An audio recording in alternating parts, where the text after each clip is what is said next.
Hallelujah. Amen.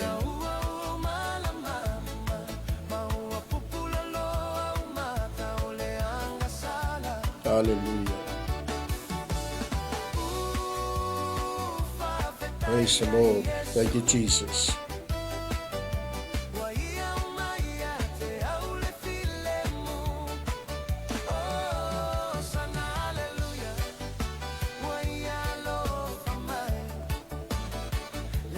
Amen. Amen.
Hallelujah.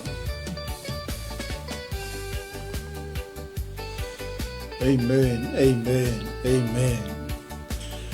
Sfumi no te le to la suma tasin nei fo itaia fo to o folo fatu ma fata lo fatu sa mole atu no pele ia ila mo mai mo fa fonga mai fo nei fo itaia o ia ia le tua ma lo le pale soi fo mai lungo tato por kalame ia malo fo ile tawa tai ia man malo so tato wat no ile fenga ia fo i tutu ma fai vole ne yaso malo le soi fo nuia o le whaua wina le leo le tātou polu kalame o Olaga Suia.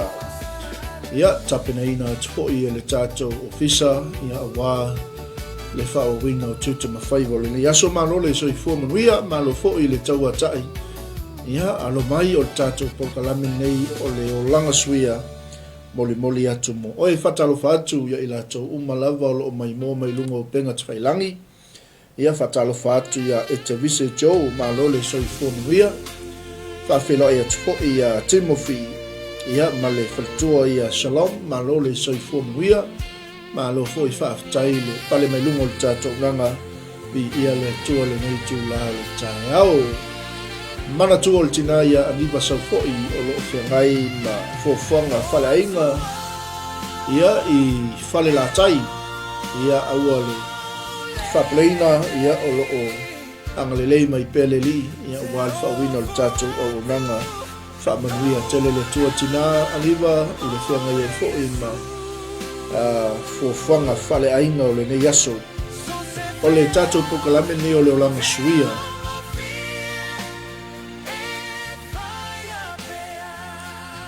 Amen. Ia o loo au na mai hei tina ia aniva sau fo i lea tae au, ma lea tae au, ma lea tae au. Natu ia o le a whauwina tuho ia le tātou ofisa nei ia ona o le moli mauola le suinga o tātou o langa i le tua e maise ia o le whaamaoni o le tua i o tātou tangata e ui fo i lo mai moa mai malo whaafunga mai ia wa sui e le tua o tātou o langa a meni e se la whaamaoni o le tua i le vava aia tuho i ma le whaamaoni o le lii i lona whesuia ina o le tangata. Mo whaftai ale loto i le tua ona e leo se mālosi o se tangata wa le fionga le tua i le whavau ona whinau o le anganga o le tua ma le tangata. Amen. Mo umalava ona tau whaina e le tua le taimi, ma lea taimi, ma lea taimi, i lea tangata, ma lea tangata, ma lea tangata. Amen. Ia whawhelo ai atu fo i le usa au auna, le sunga ia ulale na futa ulale, po sunga fo i whaya onga, ma le whatua po tina ia su de ma whaftaili ma futa mai.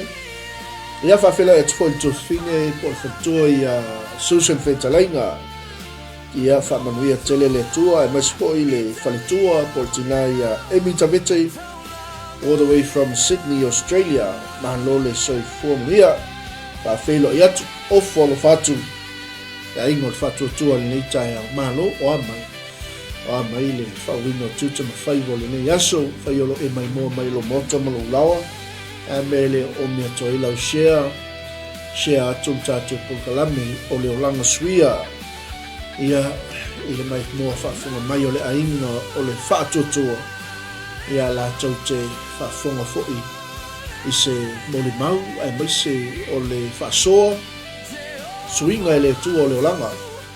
Amene. Ia o le nā fo'i wa tuina atu i lunga o le tātou pokalame. A isa upese moli mana.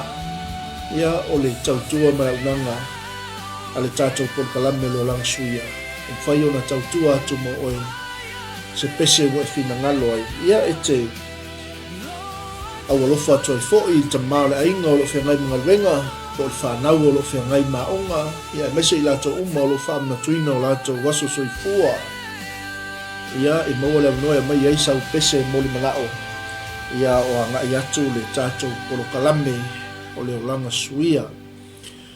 Mai lo u tupu e Samoa, ia ma o wola mai fo i Samoa na o whana wai, na o whanau i le aso walu mati i le tausanga e tasi iwa walu na whanawina ia ue Loktina o Ana Maria Reta o Loktama o Lofipo Ioane o Walau Pureta ia o na iau matua na whanawina o le neilo langi ia ma o wola ni ai Samoa mai lava i lo Olaga tuputupuae na o wola mai le Ekalesia Katoliko i nana fofoina i fo'i le Olaga ia ma au i le tua ia sa whapena ona i ai totonu o le mawhtanga lau talimisa so mato Ekalesia pele i le pea po le Ekalesia Katoliko i le pea ia o i nana o tuputupuae ai ma o wola ni ai o walo i la onga sa o walo i la ufoi pese o walo il au talavou ia walo il maftanga le au talavou matutua ia ma le tele o maftanga le Divine Mercy ia sa mafuta i le Olaga ia ele tuputupu e Samoa na ua onga ile onga le primary school Mary's Brothers na ua onga ile primary school Malisi Mulevai ia ma fai wina ai la wa onga mai le senga mua se i ho o tu senga valu ia e tama leia ia e whaiwhi au ia ma whapena ai ona ngai atu i le kolisio sangato Iosefo i alfua ma wha wawina ai ia o onga i Samoa e iei taimi o le Olaga na whapena ona a ngai atu ai ma o nofo i se tasi o anko mātou te toa oi lava i se mātou ainga i loto pā. O i nā la na iai leisi vaenga o Olaga na o tuputupu ane ai i le Ekalesia Metisi. Ia o loo iai nei lava i se mātou nuu i loto pā. Ia ma o ngalue ai ma o auna i fo i ngā ruenga le tua. Ia ma whapenao na tautua i le tua e ala i le au whai pese ia e mai se fo'i o vaenga umalava i tono au talavou e whaftaile loto ma le nganga i le tua wa ato e to manatu i le lofa ma le anga le leio le tua na ia tā pena ma iei lo tangata ma ia whaongaina ma iei lo tangata mai le Ekalesia Katoliko na o wola mai iei na o papatiso ai papatema ai au ma whaongaina ai au i le i le fina ngalo le tua. Tele io ni mea na o fale a onga mai ai, mai le kalesia, mai se alo tuputupu a e tono le kalesia au auna i le fina ngalo le tua. Mo le misi o le lotu i vaveau, a mai se ia o sauninga whaaptoa, o le vaitau ma le vaitau a tō manatu i le whaamaoni o le lii, ia mai se foi. Ia o le angai mai mga lue tono le kalesia me tisi lo topa mo sina taimi. Ia matautua i foi le tua i te lele sao o auna le tua i le olanga. I le awa oina o le tautala, o le savali, o le nofo, o le tū, so o seanga. Ia mai se foi o le olanga fa Samoa, te manatua, whainga umu, sa i turo, whainga o suavai, mea lava na ola matuputupu ai Samoa. E se le whaamaoni o le tua, e whaaftaila o loto, o te sau i New Zealand nei, wa matua. Na uola i le olanga i Samoa, monia na o sau wa spulu malafitu o tau sang. Ia ua o iloa le olanga na o wola mai ei Samoa. Au taila i le tua na o te sau o matua, anga whaapea o te sau leo te laititi. Ia lona winga o au lea e kiwi pōn. Ia whaftai le tua tau nuu mai fo i leia tu nuu. Ai mātou te le i malanga mai Samoa na lava se taimi o mātou no nofo i Samoa o levan taun mātou o mai.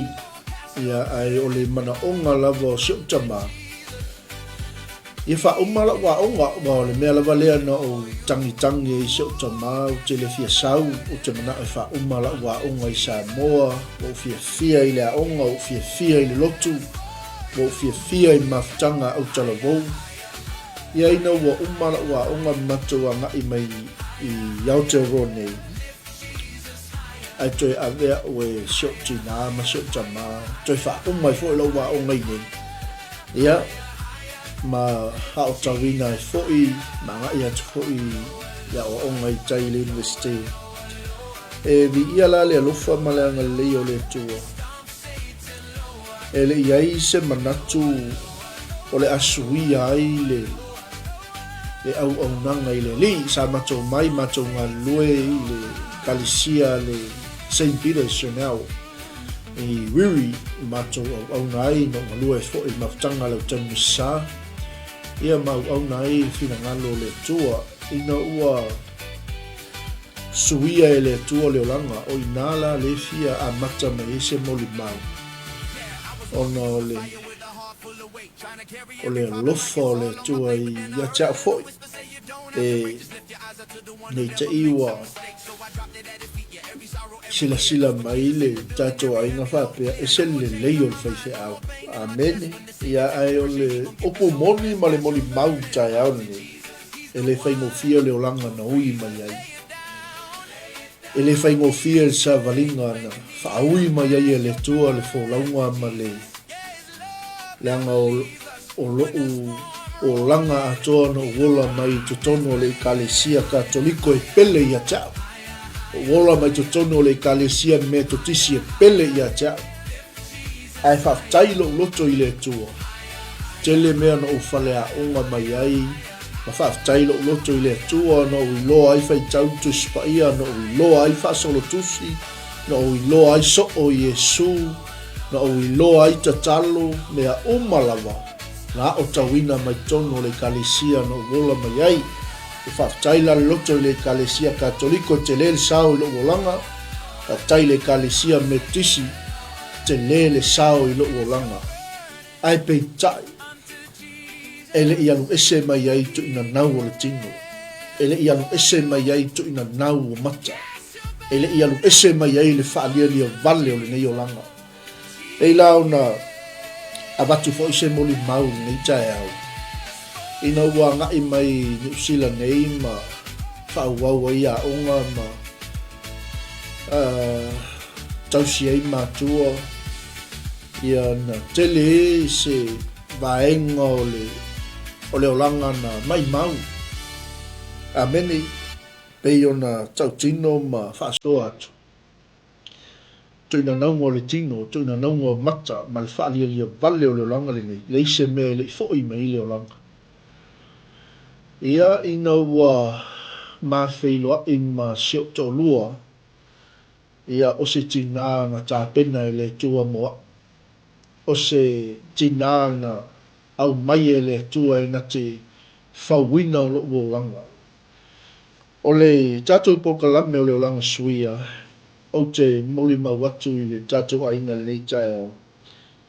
E i teimi e sau wai le tua e awa ese wha maurunga. E awa ese le wha sau sili. Ina ua ma mafuta ma le sio tau lua po le tina fo e le whanau. E le iaiso o mawhauwhau e sui lau tapua inga. E le isa o mawhauwhau o te iai ni tapua inga wha pentekoso wha penei u tato iai. Te loa foi le alea whaina ia uso i le tala le lei mai i kalesia sa u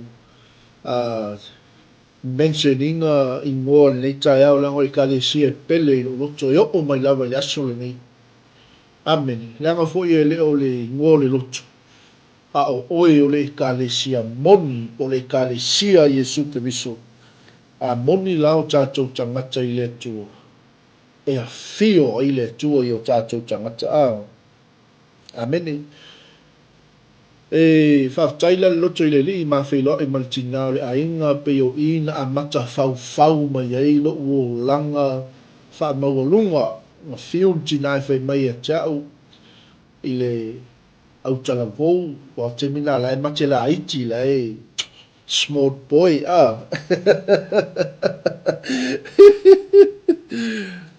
so le ia wa wave i lunga le tātou a ngai mai si o tātou a inga ia whawhelo i atu i Henry ta en kalolo sefo whaftai ia whawhelo i tuatua fine i angalei a ngā lofa whaftai ma futa mai J. Jimmy Brown whawia tele le tua Fatua ia Florence, whamawia le tua whaktai mafuta mai. Awhila e tua i sunga i le whawhengainga i au tui Samuel le sā. Tai mafuta mai, whawhila e tua i sunga i whawhengainga i taisia vise sio. Whamawia tele le tua Marcele Nelia whaktai mafuta mai. Ia, te meile e whaltua i Susan Vetelaina. E ui ai le tele o tatalo. Tausi a le lotu ai sa mawhai o na tau loto uma. Le aise me misi ia moni wha maoni sa ngonga a. O le winga na utala fo i le suinga i le tua o le olanga. Le anga i le avea lo ui mai e kalesia na uola mai ai ma whau mai ai lo uolanga tupu waki. Ma mea na vese ai tu ina nau o le tino, tu ina nau mata ma whaalia lia bale o le olanga le nei. Ai whawhetai le tua nei a tāpena ina se tina e na te wheso soani i lo olanga. Ia na talanoa mai le sia uo wa te mina la e mate laiti a.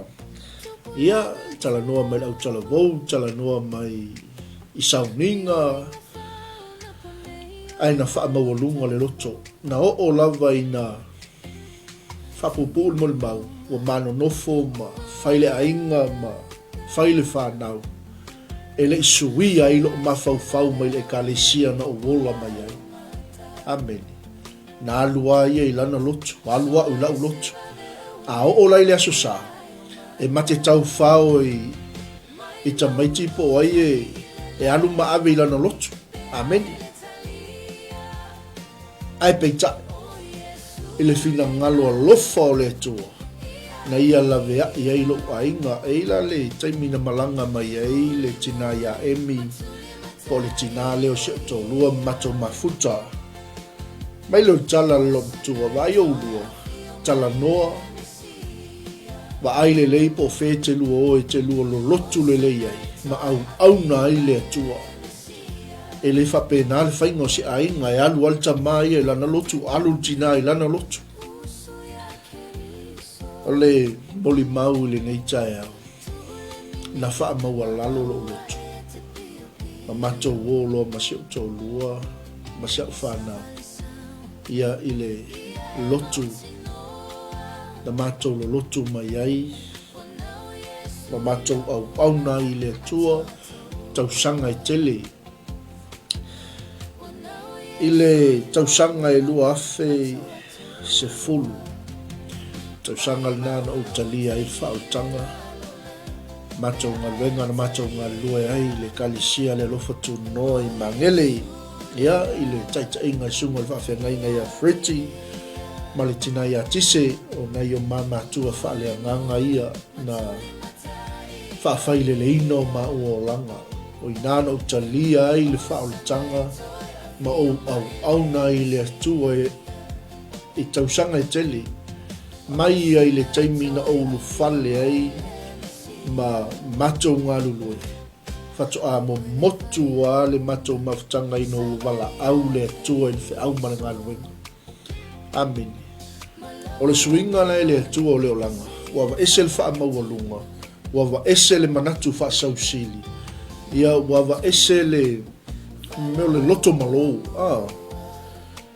e whaftai le tua na le wha maualalo le loto e le maua le wha o tanga matou ngalue tausanga i tele le foli nei taimi e whaftai atuai i le tamai a freti ma le tinai a tise o ni mātua na whawhaile le ina le olanga wha le anganga ma tai le anganga i le wha o le tanga o ma mauai nei manuia ua wala awina i le tua le whiau ma le ngā luenga e maise o whanau po ni mea lofa na fo ina i le tua mo i maua ia awa le fina ngalo le tua o ngā lulue amen matou ngalue sui e le tua le olanga walu ese mai le mea na ola mai ai walu ese mai le mea na fia i ai walu ese mai le mea na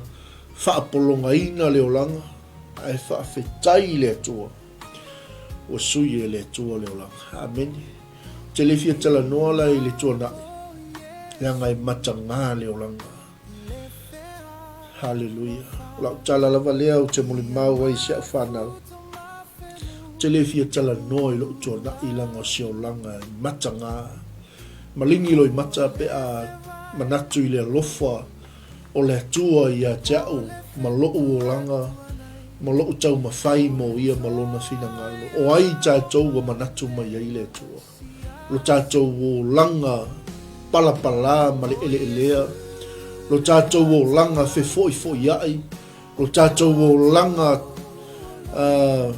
pepelo ameni ai whawhetai le atua na ia tāpena ina se olanga fou moa ta tonu foi lo e mai mo mai e fa pena o ile nei tae amen suia ele tu o tato wola ina ia tato ngā lulua ilo na finanga ma suia o langa o tangata o lo fa pena ona mana o mia le fiso soani le tu amen ia fa felo ia tu ia milo poi baila fa tail ma futa mai fa manuia tele le tua i so tatu ai ioi o le olanga e le whaingo fie e tele me fia moli mau ai ai o le moli mau lava ia nei tae au o le loto fa tai le tua o lona suia o le olanga ma o savali ese mai lo tuana ma le olanga tuaina o wola mai ai le tio voila paulo se wa ya ke risol tangata fo ia auta wa mavai me tuai wa fa fo wina me uma ameni taimi ai te ia Yesu o oil tangata fo ameni tato fa moi le tato fa lango ile tu o ia le na te suia ato to tato wola ameni la ia toi to ina ia poloni o tail mafuta mai ioi moni lava o Yesu no soi tu langa oi ia le ala o sa pese mol mana o sa moli mauna le tai au ioi o se moli mauna leita au le Olaga na Suia le tua. Ia whaftai le tua ua fua inga ia tei maa ua se whanau, to sfulu ma whanau, me la wispo poi bi ia le ri. Hallelujah, to sfulu whanau, whai poi po atu i se teine mai la fio ango sangone masanapu, ia po se to lua pele lo loto mo lo nganga, pele lo fatu, ia se to lua po le tinau whanau Sara, Tanielu Ureta, whaftai tele. Pea whanei teime whaftai atuai na yo mamatua, tinaya Emi ma le tamaya Solomona, ia ila ua ye te lefo lo la usao yo ma Olaga na yo matua tinaya Ana ma le tamaya Lufpo, whaftai lo ulua tausinga, whaftai me le lei wa e whaia mo i mātou le whanau. Amen. E o mai lava le teimi nei, wala au le tua ele, fe au ma le ngā luenga, ele o uma lava ngā luenga le leia mātua. Ai whaftai le tua o ia na suia le Olaga. Amen. E o foi la nei misiona ma nei whaalinga na o mai e le tua. O poro kalame uma le tua ina ua suia o tatou Olaga. Amen. E whapena foi i tatou ainga, mese i tatou uma lava. A oina suia o tatou Olaga e le tua. E a vatu e le tua ia te oe mea tatou te ngā lulue, mole whataunu uino lona whina ngalu. Ile lalo langi le nei. Amene. Ia o se moli mauna le tai au, si o tatou ainga, suia le tua le Olaga, mai lava i le teimi na ola, ni ai matuputua e Samoa, ma o mai fo i nei atu nuu, vi ia le tua. Ai le whaingo fia le Olaga. Amen. Ia moni ai upo nei pese, ia o Yesu, ia o io le kio mea uma ia mai ala le tatou whatunga lea. Ia o nanga ia tulo leo tatou pese moli manao.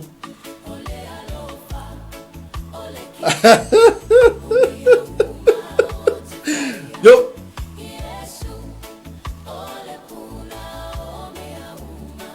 Hallelujah, me tala tu spaia. O seu wa maua le avau ia wana maua le mea le leia. Asusen fetalaina. Hallelujah. Amen. Ia se iwa ai atu tatou pese moli manao. Yesu na sui tulanga mai le faltua ia Florence.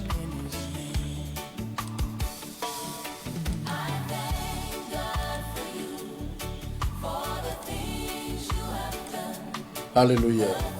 Patalo fatua le faltua ia ala iula iosa fatain mafuta mai. Fa manuia tele le tua. Ia taine o le malo, po la fine o le tua.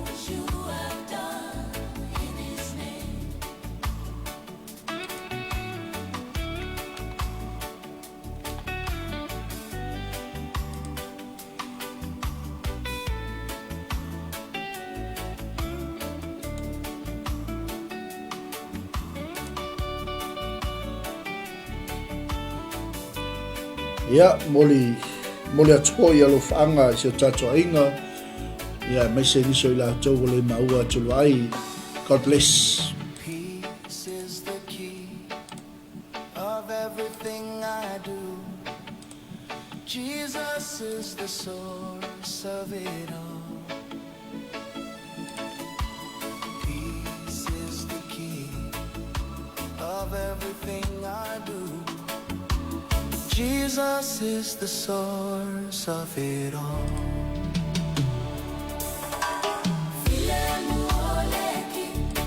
Amen.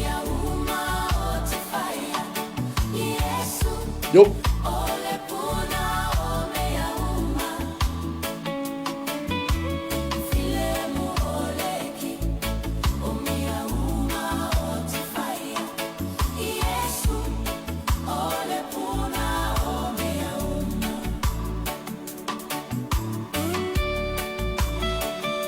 Mai a tatou whatunga lea ia o nanga e tu leo tatou pese mo mua moli mana o mai ai le whalitua ia Florence.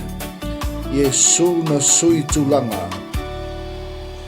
Amen. Ia o le tātou pese la lea mo Florence. Whamanuia tele le tua i so tātou ainga.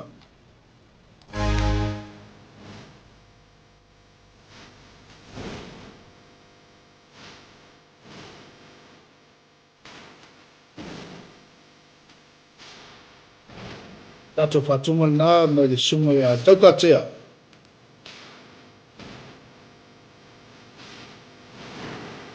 Yup.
Masu situlanga ya tua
Hallelujah.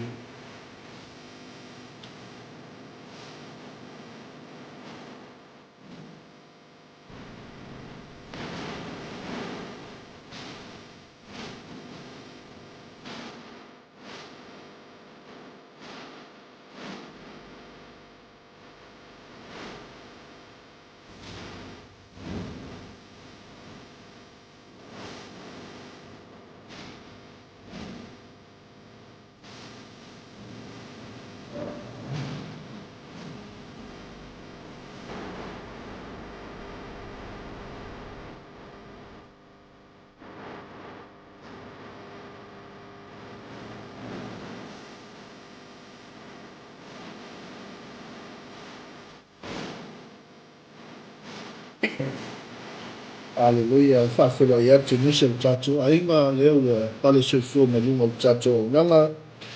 Mai a tātou whatunga lea ia o ngā awina atu leo tātou ise man manako mai whatua ia Susan Petalainga ua nau nau o mātou motu.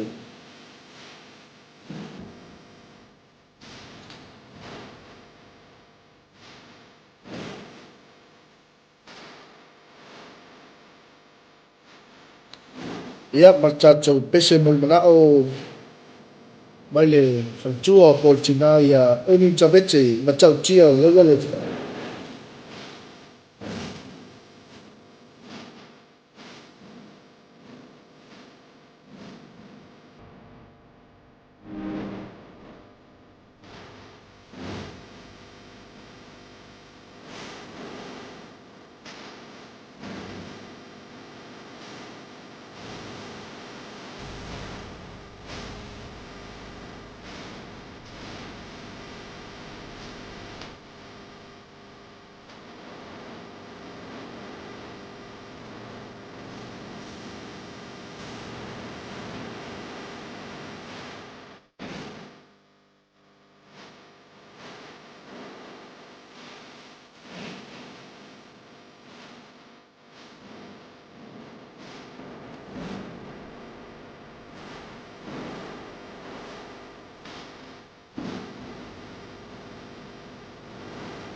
ka whenai atu ko i le singa ia junior and fellowship ka si whanga na lolo se fuamuia.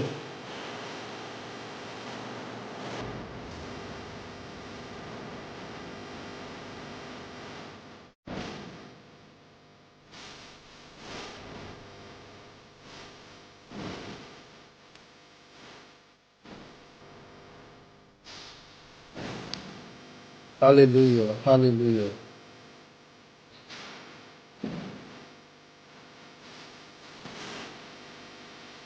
Ia o le tātou whātunga leo le so atu mai le tina po le whaletua ia Amy Tavete matautia lo lofa mai le Vaa Sisters ia e momoli atu ai alo whaanga moa o ngā lava le IMPC New Zealand, Australia, Samoa ma Amerika.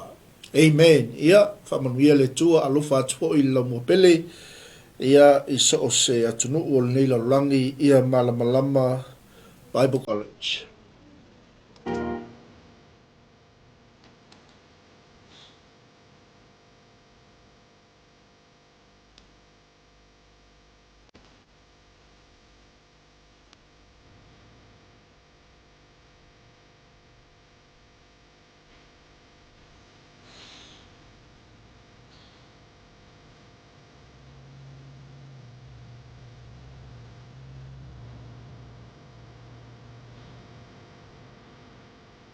Ia mai an tātou whātunga lea ia o ngā tu lea vese tātou pese moli manao.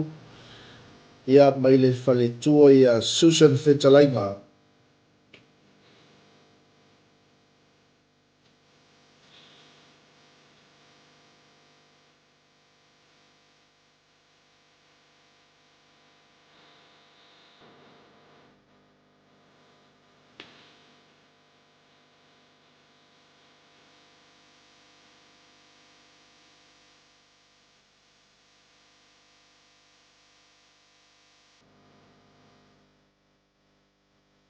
Hallelujah.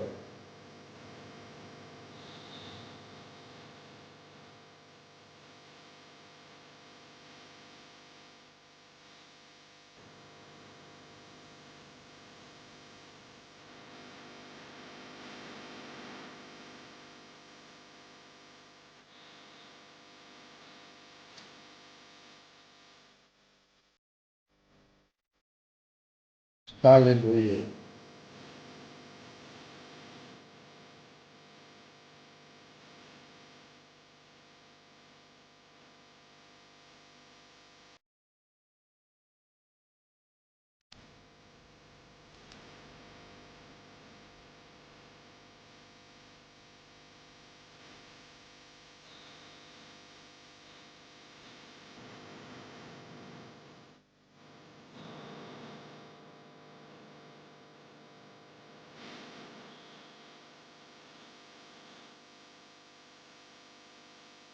Hallelujah. Ia, e foi le nei pese mo nei whātunga tā pena i o tātou tangata mo whāmutinga. Pala mariu, pala tau sai fua manu bai. Pala tātou rei o i so keriso.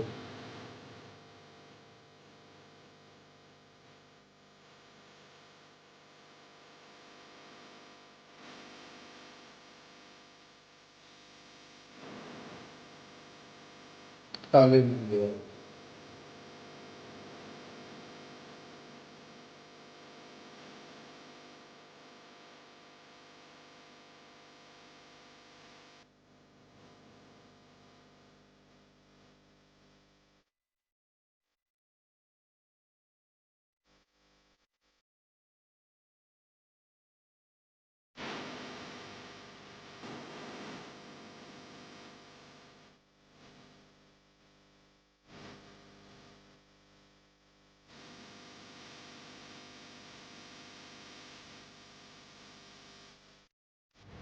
Hallelujah. Hallelujah. Hallelujah.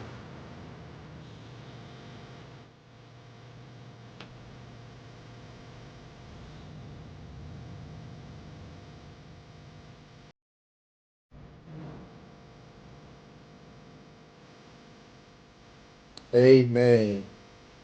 matautia le aluafa o Iesu ma lana fa'aogataga ho'i tatou.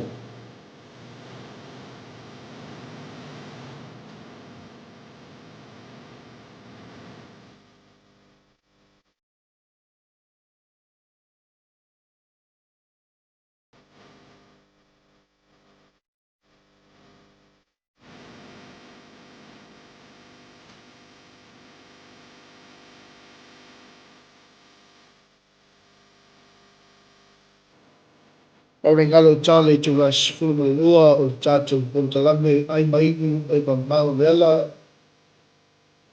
fua mai atua o le tatou polotalame tale tula tasi pa'a fa'autaga tapanaina le suga fa'afagaiga titolu aiva ma le faletua ia talale ai.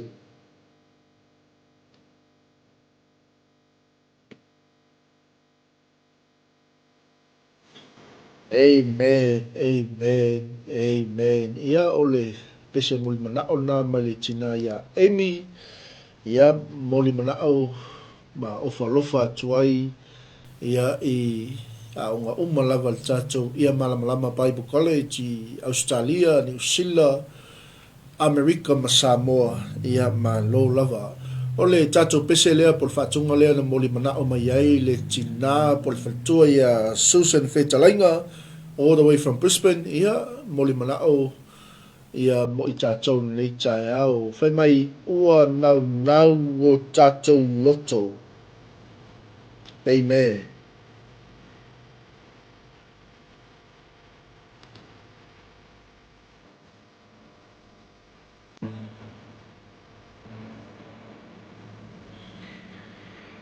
Hallelujah.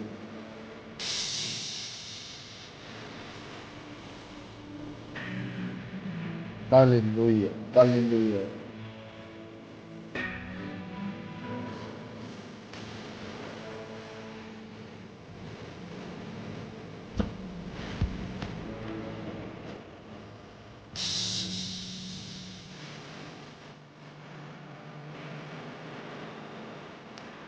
Glory. Hallelujah.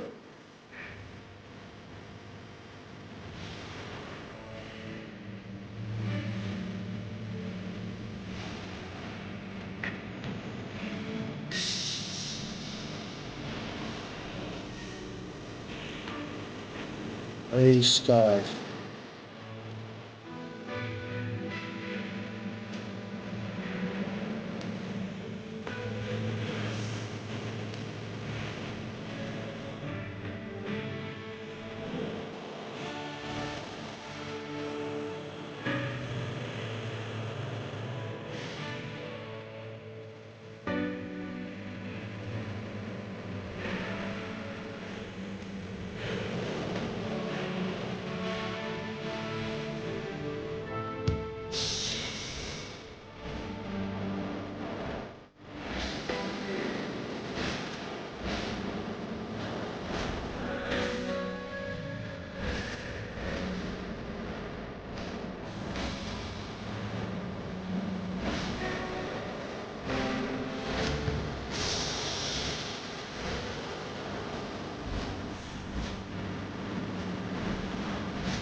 Hallelujah.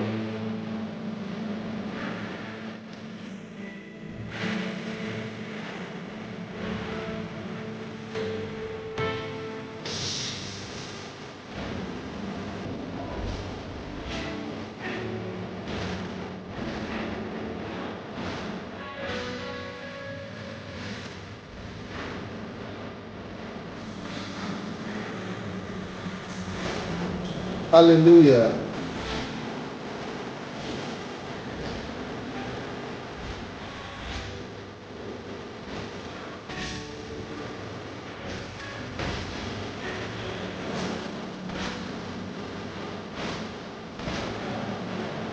Hallelujah.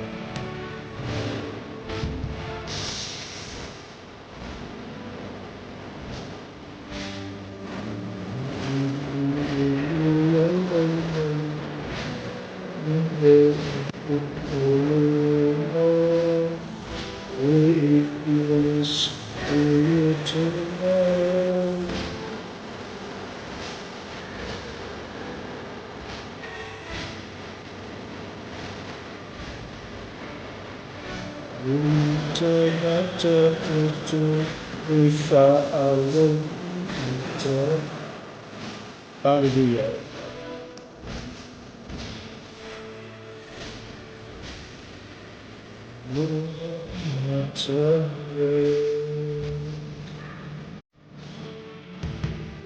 Hallelujah.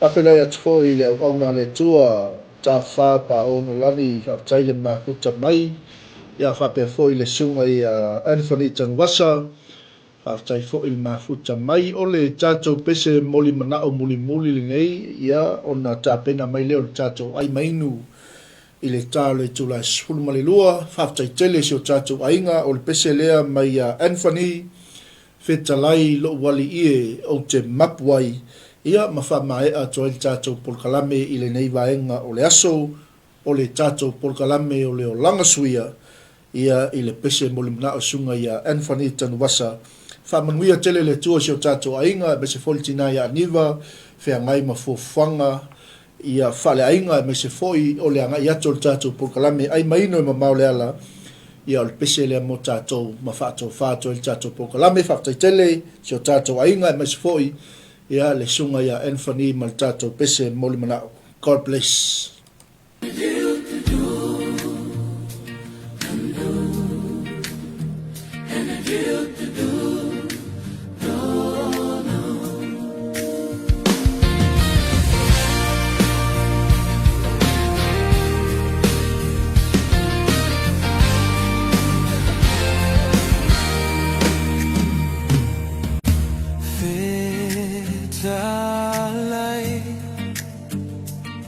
Lo uali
to whaatu so tatu ainga a tai atu ko i le sunga whapenga ia whiu ia leu a tāpena mai no tātou ai mainu e na mau leala.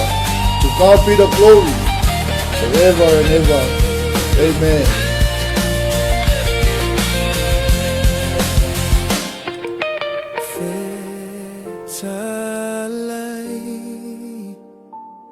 Lo uali ia mangalo